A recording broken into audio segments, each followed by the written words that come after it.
বগুড়ার সান্তাহারে ট্রেন দুর্ঘটনার ফলে উত্তরবঙ্গগামী 3টি ট্রেনের শিডিউল বিপর্যয় ঘটাচ্ছে। তবে রাজধানীর কমলাপুর স্টেশন থেকে অন্যান্য রুটের ট্রেনগুলো সময়েই ছেড়েছে।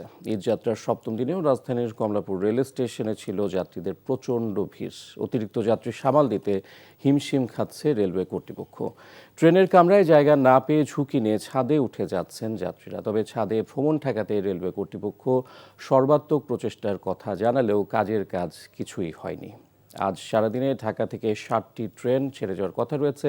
এর মধ্যে 20টি ছেড়ে গেছে, বাকি সবগুলোই সঠিক সময়ে ছেড়ে যাবে বলে জানিয়েছেন কমলাপুরের স্টেশন ম্যানেজার।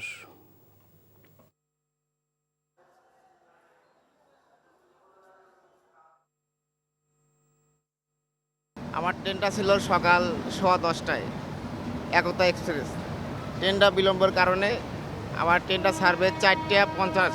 ব্যবস্থাপনা আমার কাছে অনেক ভালো লাগছে। আর এই যে বাবার বাড়ি যাচ্ছি, বাবাকে দেখতে যাচ্ছি, অনেক আনন্দ হচ্ছে, ভালো লাগছে। আপাতত তেমন কোনো হ্যাসেল বা কোনো কিছু পাচ্ছি না। এরকম ভাবে যেভাবে চলতেছে মোটামুটি এভাবে যদি সময়ানুবর্তিতা মেনে ট্রেনগুলো যদি আমাদেরকে সার্ভিস দিতে পারে তাহলে সেটা ভালো, অবশ্যই সেটা গুড সাইন। আমার খুব ভালো লাগছে। আমি আমার দাদার বাড়িতে ঈদ করতে যাচ্ছি।